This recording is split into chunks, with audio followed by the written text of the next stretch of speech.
പുതിയൊരു വീഡിയോയിലോട്ട് എല്ലാവർക്കും സ്വാഗതം. എല്ലാ കൂട്ടുകാരും സുഖമായിട്ടും സേഫ് ആയിട്ടുണ്ടല്ലോ. എങ്ങനെയൊക്കെ ഉണ്ട് മക്കള്? ചൂടൊക്കെ ഇവിടെയാണെങ്കിൽ നല്ല ചൂടാണ്, പുറത്തിറങ്ങാൻ പറ്റാത്ത അത്രയും ചൂടാണ്.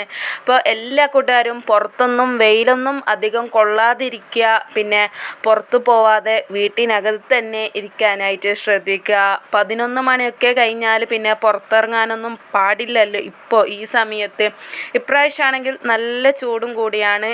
അപ്പോൾ അതുകൊണ്ട് എല്ലാവരും വീടിനകത്ത് തന്നെ ഇരിക്കാനായിട്ട് ശ്രദ്ധിക്കുക.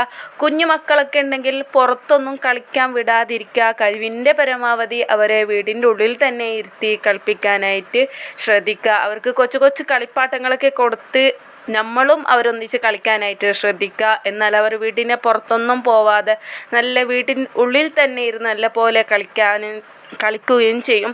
പിന്നെ അവർക്കാണെങ്കിൽ ഇടയ്ക്കിടയ്ക്ക് വെള്ളം കൂടി കൊടുക്കാൻ ശ്രദ്ധിക്കുക. ഇപ്പോൾ നല്ല ചൂടായതുകൊണ്ട് മൂത്രത്തിൽ പഴുപ്പ് അങ്ങനെയൊക്കെ വരാനുള്ള സാധ്യത ഉള്ളത് കൊണ്ട് വലിയവരായാലും കുട്ടികളായാലും എന്തായാലും വെള്ളം നല്ലോണം കുടിക്കാനായിട്ട് ശ്രദ്ധിക്കുക. കുഞ്ഞുമക്കൾക്കാണെങ്കിൽ അവരെടുത്ത് കുടിക്കത്തില്ലല്ലോ, അതുകൊണ്ട് നമ്മൾ ഓർമ്മയിൽ വെച്ചിട്ട് അവർക്ക് കൊടുക്കാനും കൂടി ശ്രദ്ധിക്കുക. അപ്പം ഇന്നത്തെ വീഡിയോ അതൊന്നുമല്ല. ഇന്ന് ഞാനൊരു നല്ലൊരു വ്ളോഗായിട്ടാണ് വന്നിട്ടുള്ളത്. അതിൻ്റെ ഇടയ്ക്ക് ഞാൻ കുറച്ച് കാര്യങ്ങൾ പറഞ്ഞതേ ഉള്ളൂ. അപ്പോൾ എൻ്റെ മോൾക്ക് ഞാൻ ഉണ്ടാക്കി കൊടുക്കുന്നതാണ് നല്ലൊരു ഐസിൻ്റെ റെസിപ്പി ആയിട്ടാണ്. ഫസ്റ്റ് ട്രൈ എന്ന് പറഞ്ഞാൽ മസ്റ്റ് ട്രൈ എന്നാണല്ലോ, അതുപോലെ തന്നെ എനിക്ക് കിട്ടിയിട്ടുണ്ട്. അപ്പോൾ എൻ്റെ കയ്യിൽ പാലൊന്നും ഉണ്ടായിരുന്നില്ല. എൻ്റെ വീട്ടിൽ ആ സമയത്ത് ഉണ്ടായിരുന്ന ചേരുവകൾ വെച്ചിട്ട് ഞാൻ എൻ്റെ മോൾക്ക് ഉണ്ടാക്കി കൊടുത്ത അടിപൊളി ഒരു ഐസിൻ്റെ റെസിപ്പി ആയിട്ടാണ് ഞാൻ ഇന്ന് വന്നിട്ടുള്ളത്. അപ്പോൾ പാൽപ്പൊടി ഉണ്ടായതുകൊണ്ട് ഞാനൊരു പാട്ടിൽ വെള്ളം എടുത്തു, പിന്നെ മധുരത്തിന് ആവശ്യമായി മധുരം പഞ്ചസാരയും കൂടി ഇട്ട് കൊടുത്തു, പിന്നെ നല്ല പോലെ മിക്സ് ചെയ്തെടുത്തു. പിന്നെ ഞാനൊന്ന് പാൽപ്പൊടി ഇട്ട് കൊടുത്തിട്ട് അതൊന്ന് നല്ലപോലെ മിക്സ് ചെയ്തിട്ട് ഞാൻ അരച്ചെടുത്തു. അതിനുശേഷം ഞാൻ 2 ടേബിൾ സ്പൂൺ കോൺഫ്ലോർ പൗഡറും കൂടി ഇട്ടെടുത്ത് നല്ലപോലെ മിക്സ് ചെയ്തിട്ട് ഞാൻ ഫ്ലെയിം ഓൺ ചെയ്ത് അടുപ്പത്ത് വെച്ചിട്ടുണ്ട്. അതിനുശേഷം ഞാൻ നല്ലപോലെ മിക്സ് ചെയ്തുകൊണ്ടിരിക്കുന്നുണ്ട്, നല്ലപോലെ കുറുക്കിയെടുക്കുന്നുണ്ട്. അതിൻ്റെ ഇടയിൽ ഞാൻ കുറച്ചും കൂടി ടേസ്റ്റ് കൂടട്ടെ എന്ന് വിചാരിച്ചിട്ട് ഞാൻ കുറച്ച് വെർമിസിലിയും കൂടി ഇട്ടുകൊടുത്തിട്ടുണ്ട്. ഇപ്പം നമ്മൾ പായസമൊക്കെ ഉണ്ടാക്കുന്ന സേമിയയില്ല, അതും കൂടി ഞാൻ ഇട്ടുകൊടുത്ത് നല്ലപോലെ മിക്സ് ചെയ്തെടുക്കുന്നുണ്ട്.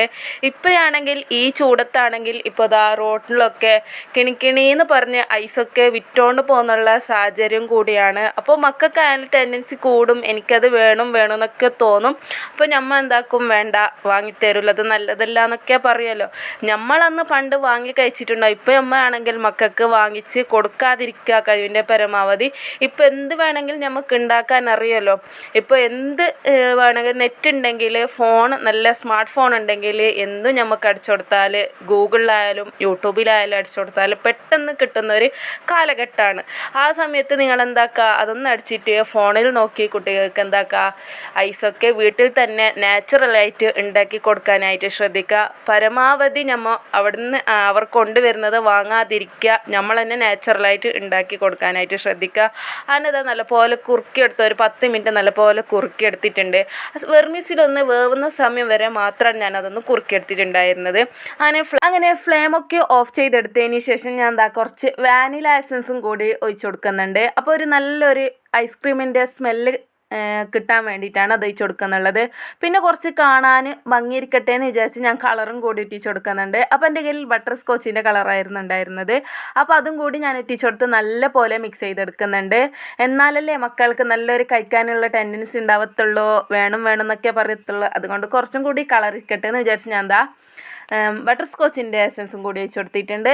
പിന്നെ ഞാൻ അതിലേക്ക് കുറച്ച് മാത്രം കസ്കസും കൂടി ചേർത്ത് കൊടുക്കുന്നുണ്ട്. ഈ ചൂട് സമയത്ത് കസ്കസ് ഇല്ലാത്ത കളിയില്ല എന്ന് പറഞ്ഞ പോലെ ഞാൻ ഐസ് ഉണ്ടാക്കുമ്പോഴും കസ്കസ് ഇട്ട് കൊടുക്കുന്നുണ്ട്. എൻ്റെ ഒരു ഇതാണ് ഞാനിപ്പോൾ ഇവിടെ കാണിച്ചു കൊടുക്കുന്നുള്ളത്. പിന്നെ എൻ്റെ കയ്യിൽ ഐസാക്കി എടുക്കാനുള്ള പാത്രം അതൊന്നും ഇല്ലാത്തത് കൊണ്ട് ഞാൻ എന്താക്കി, എൻ്റെ മോള് കുടിച്ച ഫ്രൂട്ടിൻ്റെ ഇതില്ലേ, അത് ഞാൻ എടുത്ത് വെച്ചിട്ടുണ്ട്. അതിൻ്റെ തലയൊന്ന് ഞാൻ കത്തികൊണ്ട് വെട്ടിയെടുത്തിട്ടുണ്ട്. അതിനുശേഷം ഞാൻ ഉണ്ടാക്കിയിട്ടുണ്ടായിരുന്ന ഐസിൻ്റെ ഇത് ബാറ്ററിയില്ലേ, അത് ഞാൻ ഇതിലേക്ക് ഒഴിച്ചു കൊടുക്കുന്നുണ്ട്. ഒഴിച്ചു കൊടുക്കുന്ന സമയത്ത് ഞാൻ നല്ല പോലെ തണുപ്പിച്ചിട്ടാണ് ഞാൻ ഒഴിച്ചു കൊടുക്കുന്നുള്ളത്. നല്ലപോലെ തണുത്ത് കഴിഞ്ഞതിന് ശേഷം മാത്രമാണ് ഞാൻ ഇതിലേക്ക് ഒഴിച്ചു കൊടുക്കുന്നുള്ളത്. തണുത്ത് കഴിഞ്ഞതിന് ശേഷം മാത്രം ഫ്രീസറിൽ വെക്കാനും കൂടി പാടുള്ളൂ. അങ്ങനെ ഞാൻ നല്ല പോലെ തണുത്ത് വരുമ്പോൾ ചെറുതായിട്ടൊരു നല്ല കട്ട പരുവത്തിലായി കിട്ടിയിട്ടുണ്ട്. ഇനി നമുക്ക് ഇതുപോലെ എല്ലാം പാത്രത്തിലേക്ക് ഒഴിച്ചിട്ട് കൊടുക്കാം. അപ്പോൾ ഞാൻ ഇതുപോലത്തെ 2ലും പിന്നെ ഒരു ഇതില്ല ബൗളിൽ പോലത്തെ രണ്ടിലുമാണ് ഞാൻ ഒഴിച്ചു കൊടുക്കുന്നുള്ളത്. പിന്നെ അതിൻ്റെ മുകളിലേക്കായിട്ട് ഞാൻ അതാ സ്റ്റിക്കും കൂടി വെച്ച് കൊടുക്കുന്നുണ്ട്. സ്റ്റിക്ക് വെക്കുമ്പോൾ നടുത്തായിട്ട് വെക്കാനായിട്ട് ശ്രദ്ധിക്കാം, അല്ലെങ്കിൽ അത് വിട്ട് വരാനുള്ള സാധ്യത കൂടുതലാണ്. അപ്പം ഞാനിത് ഉണ്ടാക്കുന്ന സമയത്ത് ആദ്യമായിട്ട് ഉണ്ടാക്കിയെടുക്കുന്നത് കൊണ്ട് എനിക്ക് നല്ല പേടിയുണ്ട്. ഇതെന്ത് പെർഫെക്റ്റായിട്ട് കിട്ടുമോ, ഈ കൂടുതൽ നേരം എനിക്ക് എടുക്കാനൊക്കെ പറ്റുമോ, അങ്ങനെയൊക്കെ വിചാരിച്ചിട്ടാണ് ഞാൻ ഇത് ഉണ്ടാക്കിയെടുക്കുന്നുള്ളത്. ഇത് ഉണ്ടാക്കിയെടുത്ത സമയം എന്ന് വെച്ചാൽ ഒരു 11 മണി സമയത്താണ് ഉണ്ടാക്കിയെടുക്കുന്നുള്ളത്. അത് വൈകുന്നേരം ഒരു 4 മണി 5 മണി ആ സമയത്ത് എടുക്കാമെന്ന് വിചാരിച്ചിട്ടാണ് ഉണ്ടാക്കിയെടുക്കുന്നുള്ളത്. അപ്പോൾ എന്താവുന്നൊന്നും അറിയാത്ത ഇത് നേരെ എനിക്ക് പോന്ന് കിട്ടുമോ, നല്ല എളീറ്റ് കിട്ടുമോ, സ്റ്റിക്കുന്ന നേരെ എനിക്ക് കിട്ടുമോ, അങ്ങനെയൊക്കെയുള്ള പേടിയോടെയാണ് ഞാൻ ഉണ്ടാക്കിയിട്ടെടുക്കുന്നുള്ളത്. ഉണ്ടാക്കിയിട്ട് നല്ല പെർഫെക്റ്റായിട്ട് കിട്ടിയാൽ വീണ്ടും ഇതുപോലെ ഉണ്ടാക്കിയെടുക്കണം എന്നാണ് എൻ്റെ ഒരു ആഗ്രഹം. അങ്ങനെതാ ഞാൻ നേരെ 4ഉം കൂടി ഫ്രീസറിൽ വെച്ചിട്ടുണ്ട്. നല്ല ഐസാവട്ടെ എന്ന് വിചാരിച്ചിട്ട് ഒരു വൈകുന്നേരം ഒരു 5 മണിക്ക് എടുക്കാമെന്ന് വിചാരിച്ച് ഞാൻ എന്താ ഫ്രീസറിൽ കൊണ്ടുപോയിട്ട് വെച്ചു. പിന്നെയാണ് അടുപ്പത്ത് ചോറ് വെച്ചിട്ടുണ്ട്. ചോറാണെങ്കിൽ നല്ല പോലെ വെന്ത് വരാനുള്ള സമയം കൂടി ആയിട്ടുണ്ട്. അതുകൊണ്ട് ഞാൻ പെട്ടെന്ന് തന്നെ കറിക്ക് വേണ്ടിയിട്ടുള്ള ചെറുപയറും സവാളയൊക്കെ ഇതാ ഇവിടെ കൊത്തി അരിഞ്ഞെടുക്കുന്നുണ്ട്. ചെറുപയർ കഴുകി ഇട്ടിട്ട് സവാള നല്ലപോലെ നീളത്തിൽ കൊത്തി അരിഞ്ഞെടുത്തിട്ടുണ്ട്.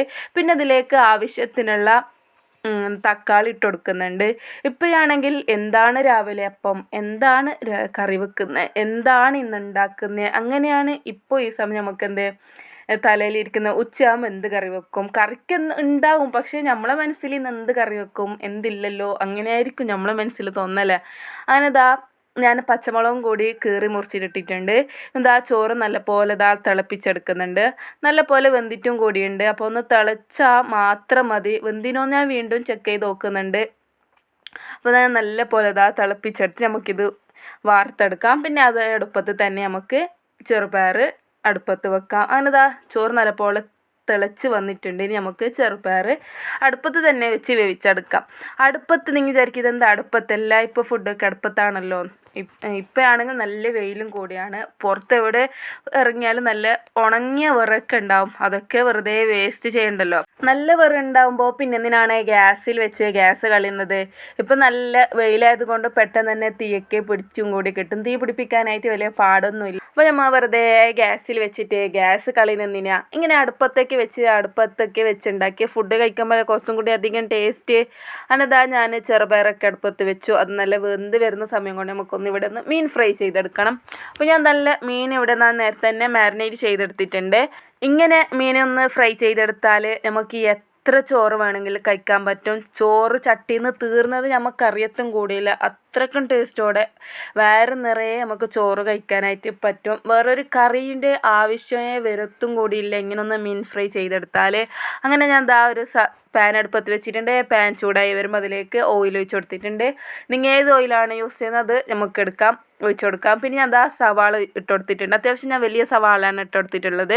ഞാൻ നല്ലത് നീളത്തിലാണ് അരിഞ്ഞെടുത്തിട്ടുള്ളത്. ചെറിയതായിട്ട് അരിഞ്ഞെടുക്കുന്നതിനേക്കാളും നല്ലത് നീളത്തിൽ അരിഞ്ഞെടുക്കുന്നതാണെന്നും തോന്നുന്നു മീൻ ഫ്രൈ ചെയ്തെടുക്കും. ഇങ്ങനെ മീൻ ഫ്രൈ ചെയ്തെടുക്കുമ്പോൾ പിന്നെ കുറച്ച് കറിവേപ്പിലും കൂടി ചേർത്ത് കൊടുത്തിട്ടുണ്ട്. മീൻ മാരിനേറ്റ് ചെയ്ത് ഞാൻ വീണ്ടും ഒരു പ്രാവശ്യം നല്ല പോലെ മിക്സ് ചെയ്തെടുക്കുന്നുണ്ട്. പിന്നെ നല്ല പോലെ സവാള മൊരിഞ്ഞ് വരേണ്ടെന്ന് ആവശ്യമില്ല. മീനും നല്ല പോലെ ഫ്രൈ ആയിട്ട് വരുമ്പോൾ നല്ല പോലെ മൊരിഞ്ഞ് കിട്ടും.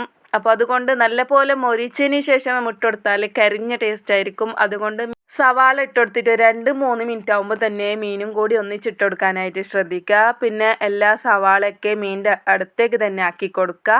എന്നിട്ട് നല്ല പോലെ ഒരു 3 മിനിറ്റ് കഴിഞ്ഞതിന് ശേഷം മീനൊന്ന് മറിച്ചിട്ട് കൊടുക്കുക. അല്ലെങ്കിൽ പെട്ടെന്ന് ഇട്ട് കൊടുത്താൽ മീനിൻ്റെ മാരിനേറ്റ് ചെയ്ത് വെച്ച മസാലയൊക്കെ ഒന്ന് ഇളകി പോകും. മസാല എന്ന് പറയുന്നത് എന്തില്ല, മുളക്, ഉപ്പ്, മഞ്ഞൾപ്പൊടി അത്രയൊക്കെ തന്നെയാണ് മീനിലേക്ക് ഞാൻ ചേർത്ത് കൊടുത്തിട്ടുള്ളത്.